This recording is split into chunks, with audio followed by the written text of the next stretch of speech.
Bienvenue à l'Érable en bref. En manchette cette semaine, dossier éolienne, le recours collectif a perdu ses ailes.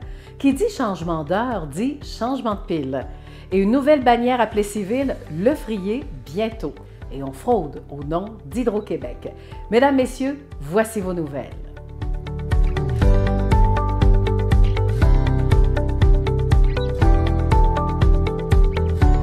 Recours collectif contre éolienne de l'Érable, eh bien, la Cour supérieure du Québec a tranché. En effet, la juge Marie-France Vincent avait promis de donner une décision rapide à l'issue de la fin des audiences le 14 février. En conclusion, l'action en dommages-intérêts intentée contre l'entreprise éolienne de l'Érable par les requérants Yvon Bourque et Jean Rivard a été refusée par la juge. La principale raison est, je cite, « Étant donné l'ensemble de la preuve présentée quant aux allégations des demandeurs, eh bien, le tribunal est avis que la présence des éoliennes de la défenderesse ne constitue pas des troubles de voisinage, entre autres. D'autres points aussi qui n'ont pas rencontré le fardeau de la preuve, selon le tribunal toujours, celui des travaux effectués par la défenderesse pendant la période de la construction du parc éolien, leur ont causé des inconvénients anormaux. Le troisième point, le bruit des éoliennes durant leur exploitation. La juge écrit que bien que le parc éolien soit construit dans un milieu rural et agricole, il serait déraisonnable d'exiger le silence absolu. Pour la perte de paysage, la jurisprudence dit qu'une personne ne peut être indemnisée pour la perte d'aspect visuel. Pour les problèmes de santé maintenant causés par la présence d'éoliennes, sans expertise médicale, on n'a pas pu démontrer qu'il y avait un lien donc entre les deux. Et pour la dévaluation des propriétés, le tribunal réfute en donnant comme exemple la propriété de Jean Rivard et Brigitte Richard qui ont vendu résidence et terrain 50 % de plus que l'évaluation municipale, et cela en juillet 2015. Maintenant, selon Maître David Bourgouin du recours collectif, on est très déçu du rejet en bloc, sans nuance, jugement, qui ne reconnaît même pas les troubles du voisinage pendant la période de construction du parc éolien qui ressemblait à un véritable chantier industriel. C'est pour tout ça que nous voulons, bien sûr, aller en appel. La télévision communautaire de l'Érable a d'ailleurs communiqué avec les maires des 3 municipalités ayant des éoliennes sur leur territoire. Il s'agit de Sainte-Sophie d'Halifax avec 17 éoliennes, Saint-Pierre-Baptiste 2 ainsi que Saint-Ferdinand 31. Commençons par les commentaires du maire de Saint-Ferdinand, Yves Charlebois.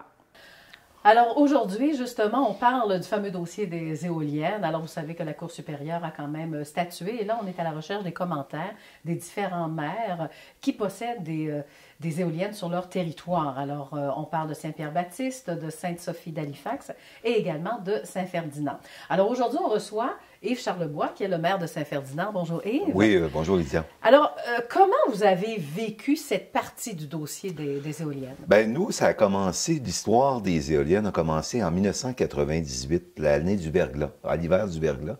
C'est un monsieur qui s'appelle Jean-Louis Chaumel, qui est professeur à l'Université du Québec à Rimouski, qui a eu l'idée de vérifier s'il y avait suffisamment de vent dans la région pour installer un parc éolien. Et il a commencé à l'installer chez M. Fauché, dans le rang 4 à Sainte-Sophie d'Halifax, une tour de mesure de vent. Ça a commencé comme ça. Ils en ont installé une deuxième, une troisième. Et après quelques années, jusqu'en 2004 environ, ils se sont aperçus qu'ils vantaient 12 mois par année à grand volume, la nuit comme le jour, etc. Et tout ça était relié par ordinateur et on pouvait savoir exactement la vitesse et la force des vents à tout moment. Fait que c'est là qu'on a décidé d'intéresser des promoteurs d'éoliennes à s'installer sur le territoire. Alors, c'est quand même un processus qui a duré quelques années. Oui, de 98 à 2005. En 2005, on a commencé à vérifier les endroits où on pourrait installer des éoliennes. Et c'est ça, il y a le parc a 50 éoliennes en tout. Et il y en a à l'extrémité presque de Saint-Julien sur le haut de la colline à Sainte-Sophie. Oui. Répétez, vous en avez combien à Saint-Ferdinand? Nous, on a 31 machines. Il y en a a 17 à Sainte-Sophie et 2 à Saint-Pierre-Baptiste. Bon. Alors, je sais que vous avez donné vos différents commentaires suite justement à ce recours collectif. Oui, moi, c'était pas tellement... Mais comme je dis, on a eu un gros chantier qui a coûté 400 millions de dollars. On a eu beaucoup de travailleurs pendant tout le temps. Et à travers cette histoire-là, il y a eu à peu près 25 personnes qui s'opposaient au parc éolien, qui ont entretenu cette opposition-là pendant des années. Il y a eu effectivement un recours collectif une demande de recours collectif qui a été déposée en 2012 et le jugement vient de rentrer là, il y a 2 semaines. Bon. Et comment vous avez accueilli donc ce verdict? Ben moi, je le voyais venir parce que avant d'être maire, j'ai travaillé pour lors de la construction. J'étais en charge des communications je m'occupais des communications lors de la construction du parc. Je voyais qu'il n'y avait pas d'histoire. C'était simplement qu'on gonflait de façon exagérée les problèmes qu'on pouvait avoir, etc., au niveau de la construction. Ça s'est fait dans les règles de l'art. Évidemment, toute construction, ça dérange. Je veux pas. Je pense, ici à Plessisville, quand ils ont fait les feux de circulation Tim Hortons durant tout l'été, ben ça a dérangé beaucoup de monde. C'était la même chose là-bas.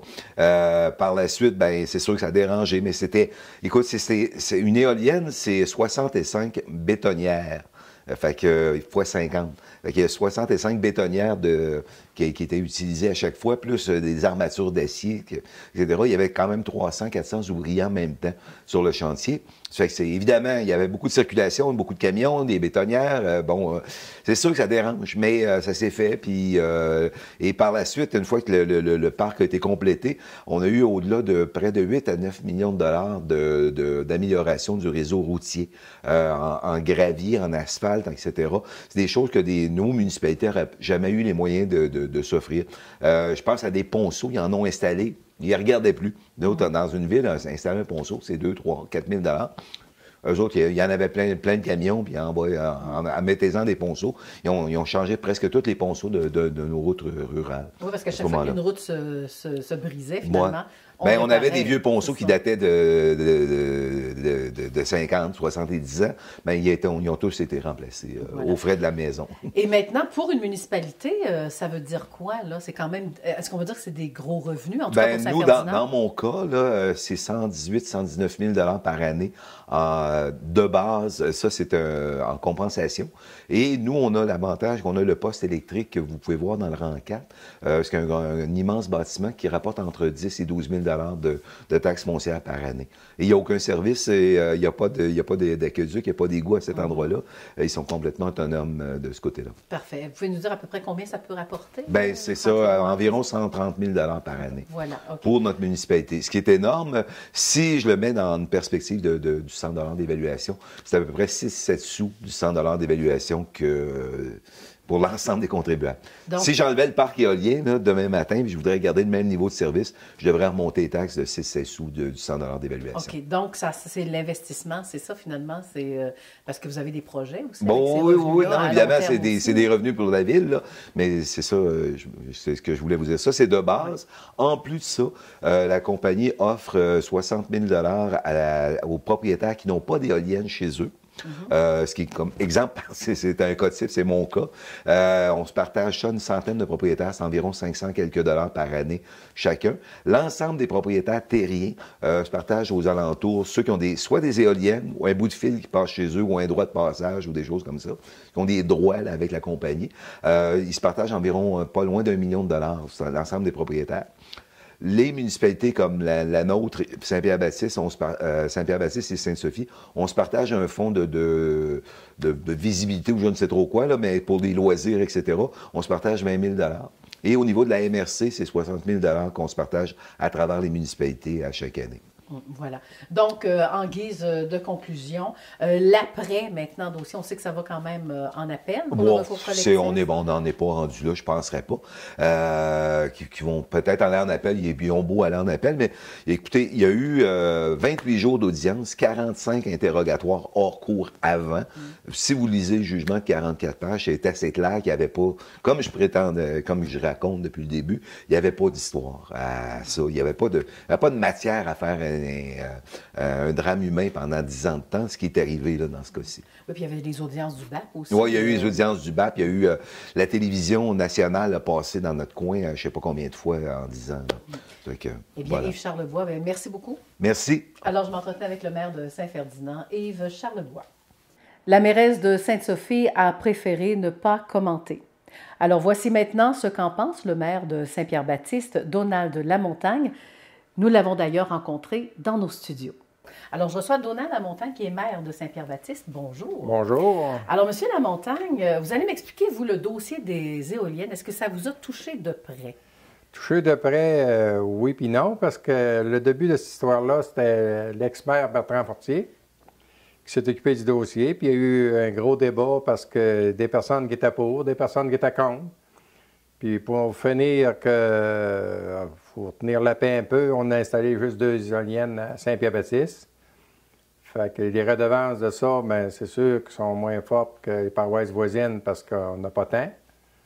Mais pour nous autres, ça n'a pas brassé comme ça a brassé dans les paroisses voisines parce qu'on avait juste 2. Puis on a arrêté ça là.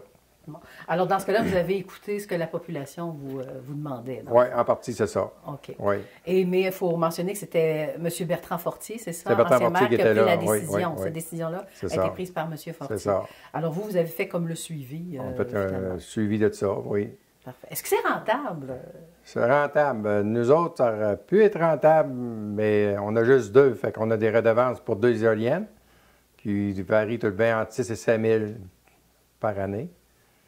Mais les paroisses voisines qui n'ont eu plusieurs, bien, ont eu la chance d'être rentables ce côté monétaire à tous les ans, plus les chemins qu'ils ont eu que nous autres, on n'a pas.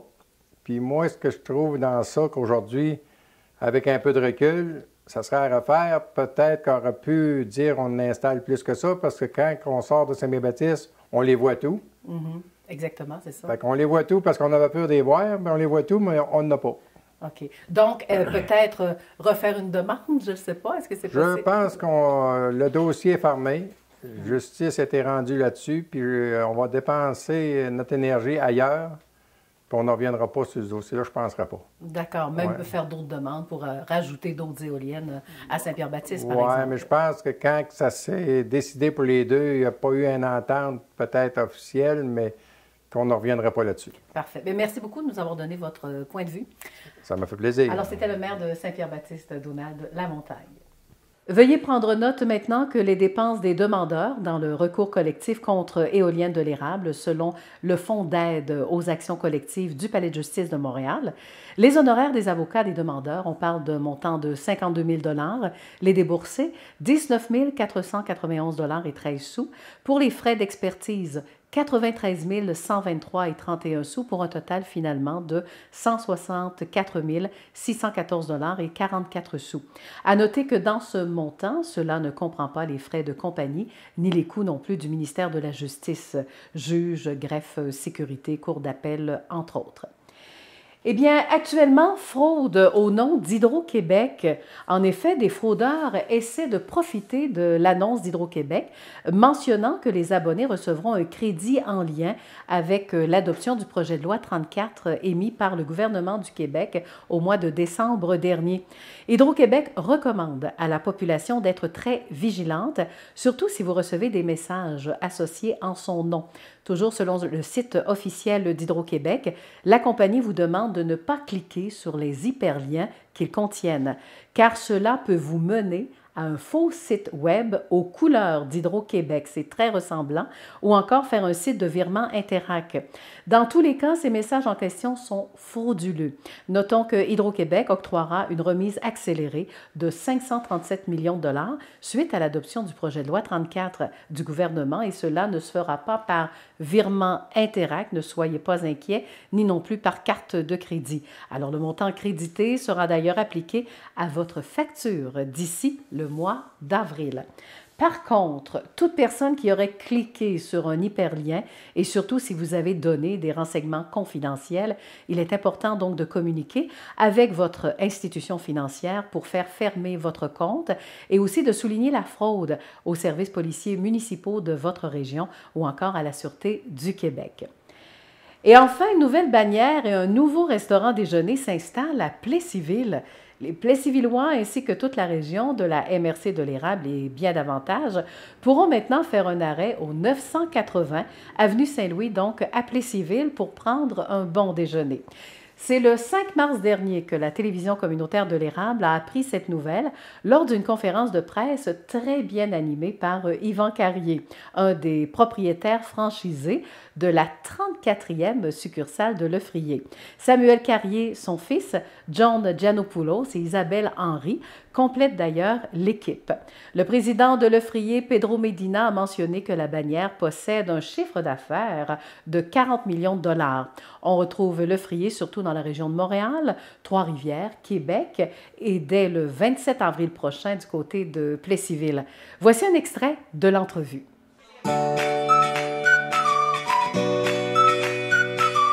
Bon, ben bonjour tout le monde. Je suis super fébrile. Je suis super content d'être ici. Sérieux, c'est une magnifique journée. C'est surtout une super belle journée pour, je pense, Plessisville. C'est une belle journée pour la région, pour ses habitants, puis pour un paquet de monde. Moi, j'aimerais ça aujourd'hui vous raconter l'historique. Comme je disais aux instances de Lefrier, je ne suis pas en position, moi, aujourd'hui, de venir vous dire c'est quoi Lefrier, puis c'est qui, puis ça a parti où, puis comment ça a monté, cette industrie-là, puis cette patente-là s'est rendue un gros mood, puis je ne suis pas capable, je ne le sais pas. Moi, ce que je connais de Lefrier, là, c'est l'expérience que j'ai vécue dans sa restauration. C'est quand j'y étais, puis j'ai participé en allant manger à Lefrier, puis en allant découvrir, quand j'ai été découvrir finalement qu'est-ce qu'était ce que moi j'appelle la restauration de déjeuner 2.0. Je vais vous le dire 2.0 parce que moi je pense que suite à ma petite conférence, vous allez comprendre que avec Lefrier, on est probablement un étage ou 2 étages plus haut que la moyenne des restaurants à déjeuner que j'ai utilisé, que je respecte, puis que je trouve merveilleux. Mais dans notre concept, dans ce concept-là ici, il y a quelque chose qui a été accrocheur, qui nous a accrochés, puis qui a dit « OK ». Aujourd'hui, moi, ce que je vais vous raconter, dans le fond, c'est mon histoire. C'est l'histoire de Limoges, c'est l'histoire de l'arrivée, puis de où ça provient, cette idée-là de faire ça ici. En 2012, Imogest, qui est une compagnie d'investissement dont j'en suis une des propriétaires, a fait l'acquisition d'un terrain ici sur lequel on est présentement. D'un terrain de 40 000 pieds carrés qui était ici, avec un énorme potentiel incroyable, OK, vu la circulation qu'on a ici sur les axes routiers. Si les gens qui ne connaissent pas, je vais parler un petit peu pour les gens qui sont beaucoup de l'extérieur. Ici, là, c'est les portes de la Beauce. Okay? Par ici, on va en Beauce. Puis de Montréal, techniquement, si on ne prend pas la 10 pour arriver par l'autre bord, c'est par ici qu'on passe. Par la suite, on a dit, garde, c'est bon avoir un terrain, il faut mettre une bâtisse là-dessus. Donc, on a prévu, on a maximisé la bâtisse. On a mis un bâtiment de 12 000 pieds carrés sur le terrain. La bâtisse, ici, était à la base contenu, il y avait 7, 8, il y avait 9 locaux commerciaux techniquement à la base. Mais ça, le commercial, tu ne sais pas comment ça vire. Maintenant, il restait le coin ici. Il restait 3000 pieds carrés dans ce bâtisse-là.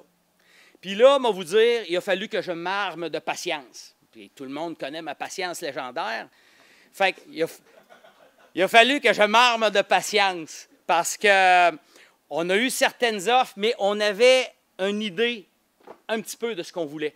Puis pour nous, de Plessisville, c'était un petit peu comme chercher une aiguille dans une botte de foin. OK? On n'était pas capable, on savait ce qu'on voulait. On ne se mentira pas. On se mentira pas. On avait vu sur la restauration à la base. Un restaurant à déjeuner nous intéressait énormément. Mais l'accès à ça, comment on fait? Si tu vas voir toutes les bannières, ils ont tous un numéro de téléphone. Puis le numéro de téléphone, il sonne dans le vide. Comprenez-vous? C'est comme si on n'était pas capable de trouver le contact, puis comment communiquer. Donc, on a fait appel à un consultant de Montréal, qui est un monsieur Gosselin, qui, lui, a été l'agent de liaison, finalement, avec les bannières. Puis, lors d'un énorme découragement, avec mon consultant, j'ai dit, qu'est-ce qu'on va faire avec ça? Il n'y en aura pas, si ça vient de s'éteindre. Puis c'est là que mon consultant m'a dit, ben, écoute, Yvan, écoute, John, moi, là, il y a une place que je vais déjeuner. C'est ma place. Il dit, c'est la place où ce que moi, je tripe le plus d'aller. Mais, il dit, la problématique, il dit, c'est qu'ils sont à Montréal-Centre et Couronne de Montréal. Là, il dit, à ce que j'ai entendu parler, ils sont bien implantés, puis il dit, ils chercheraient à sortir de Montréal. Fait que là, il dit, ça s'appelle Le Frier. OK. Fait que ça, OK. Fait que ça a fait OK. Il y en a un à Trois-Rivières, puis il dit, garde, Yvan. Mais il dit, faut que tu sois prêt à évoluer. Il dit, faut que tu sois prêt à avancer. Puis il dit, va voir ça. Il dit, moi, je traite au fond. On arrive face à Le Frier. Fait que ça fait belle bâtisse neuve, similaire à ici, dans le genre. Se ressemble tout aujourd'hui. Nouveau concept, hein? C'est moderne, c'est beau, c'est magnifique. L'enseigne Le Frier. Je vais vous dire que le premier contact visuel que j'ai eu avec cette bannière-là, Le Frier, c'est sa pancarte. Puis ça a fait, wow, OK, c'est beau. Il y avait quelque chose qui, à la base, m'avait accroché direct là en partant. Ça avance dans l'entrée. Bien évidemment, il y a une file. Bon, c'est beau. On se met là, mais on est là. Fait que, regarde, on va attendre. Qu'est-ce qu'on fait? On vient me servir une espèce de petit shooter de smoothie. Puis, tu sais, je veux dire, on s'en vient me voir, puis on s'en vient prendre soin. On s'en vient prendre soin de moi dans l'entrée. Ah oui? Bon, Calvin, c'est OK. Bon, ben regarde, c'est 2 en 2. Fait que, regarde, là, ça allait comme bien. Puis là, j'ai regardé le concept intérieur. Puis j'ai regardé les détails. Bien évidemment, mon œil, il y a beaucoup de construction, puis je regarde ça. C'est beau. C'est très, très beau. Elle a un super de beau restaurant. Le concept est beau. Puis là, ils nous ont amené le menu. Là, ça a fait. Non, ça va être ça, là. C'est sûr que ça va être ça. J'ai ri, mesdames et messieurs, pendant 20 minutes de temps, à lire le menu. J'avais un plaisir à lire le menu, à découvrir. Je ne savais même plus, c'était même plus important, c'était quoi, là. Tu sais, c'était de lire. C'était de lire, c'était les plats, puis c'était de lire tout ça, puis de feuilleter, puis revenir. Ben, hey, gars, ma blonde, vois-tu, il y a un plat qui a ton nom dedans. Puis, tu sais, c'était toujours. Hey, j'ai mangé un curry s'entraîne fort, on va vous dire. C'est assez d'actualité de cet ici. Hein. Fait que, tu sais, on a mangé, on a tellement bien mangé. Ça a été une expérience incroyable. Je suis sorti de là. J'ai rappelé John. J'ai dit, on l'a trouvé. C'est comique parce que je cherchais ce matin, puis je l'ai trouvé. Là, à peu près 5 ans, on avait beaucoup moins de restos. Ça va être notre 34e succursale, Le Frier. J'avais donné une entrevue à une station de radio de Québec. Puis il m'avait dit, Pedro, où est-ce que tu veux aller? Puis c'est comique, c'est vraiment fou, parce que là, 5 ans, Plessisville, ou une place comme Plessisville faisait partie des plans de Le Frier, parce que où est-ce qu'on a une mentalité un petit peu différente, c'est qu'on aime, on adore aller s'implémenter dans des endroits comme celui-ci, comme à Trois-Rivières, comme à la Valtrie, par exemple, qu'on vient d'ouvrir. On va aller à Joliette, on va aller dans des petites places qui sont un petit peu plus petites. Je pense que la marque de commerce Le Frier, elle est très appropriée pour ces places-là. On est un concept qui s'adapte au coin où est-ce qu'on va. On n'arrive pas avec nos gros sabots, puis on dit, ben nous autres, c'est le même, puis ça finit là. Je pense qu'on a été vraiment, quand Yvan et John ils ont des demandes, je pense qu'on écoute pas mal, puis on est vraiment conscient de la réalité, ou on essaie d'être conscient de la réalité des emplacements où est-ce qu'on va. 34e succursale, on a un chiffre d'affaires d'environ 40 millions de dollars en ce moment. Chaque succursale pour nous autres est très importante. L'arrivée ici à Plessisville, c'est vraiment une fierté pour nous. Il y a 244 systèmes. Alors, vous allez retrouver pas mal tout ce que vous allez voir ailleurs dans d'autres bannières, mais ce qu'on voulait, c'est amener ça à un autre point où est-ce que le client, le consommateur pourrait venir vraiment régulièrement puis apprécier différents plats dans un concept à déjeuner. Alors bonjour, ici Lydia Jacques qui vous parle d'ailleurs du côté de la télévision donc de l'Érable pour parler d'une belle nouvelle pour la région. Ben oui, l'ouverture très bientôt, le 27 avril, du fameux restaurant déjeuner Le Frier. Mais savez-vous quoi? Ça va nous prendre des employés. Alors on va faire un peu une capsule d'offres d'emploi. Alors je vous présente Isabelle. Allô Isabelle? Allô? On va faire voir un peu Le Frier pour notre caméraman Francis. Voilà. Et après ça, bien, on va parler des offres d'employés. C'est ça, nous sommes à la recherche de personnes dynamiques avec une belle attitude. C'est très important pour nous autres. Un esprit d'équipe, puis vraiment une belle attitude de vie. Maintenant, Samuel, on va le dire tout de suite, vous êtes le fils de Yvan Carrier, Construction YGC. Oui, exactement. Alors, votre implication là-dedans, là, parle-moi un peu de ton expertise, puis après ça, on parle de l'offre d'emploi. Oui, bien, dans le fond, pour l'instant, je suis encore à l'école. Je vais au cégep, je fais une technique en gestion de commerce. Donc, pour l'instant, là, je travaille au restaurant L'Agora, là, qui est appelé Sisville. Donc, c'est là que j'ai pris mon expérience. Ça fait 6 ans cette année que je travaille en tant que serveur à ce restaurant-là. Donc, c'est ça. Dans mes cours, je prends de l'expérience aussi. Là. On apprend plein de choses qui vont m'être utiles, c'est sûr, dans mon commerce. Dans ce cas-là, on va faire un petit jeu pour l'offre d'emploi qu'on veut faire pour Le Frier. Donc, vous avez déjà travaillé en restauration. Alors, vous connaissez les qualités de quelqu'un qui veut devenir serveur. Allez-y, décrivez-moi finalement votre personnalité. C'est sûr, une personne dynamique qui aime travailler, qui aime les gens, qui aime vraiment parler avec les gens, d'apprendre à les connaître, d'être vraiment attentif aux besoins des gens, poli, souriant. Ça, c'est sûr, c'est des qualités qui sont importantes. Puis aussi d'avoir un bon travail d'équipe, de savoir bien travailler avec les gens, peu importe là, dans la cuisine, au service, l'entraide et tout, là, c'est vraiment important. Alors, 27 avril, on se donne la main pour dire que tout le monde ensemble, placez les mains, voilà. Alors, bon succès à tous!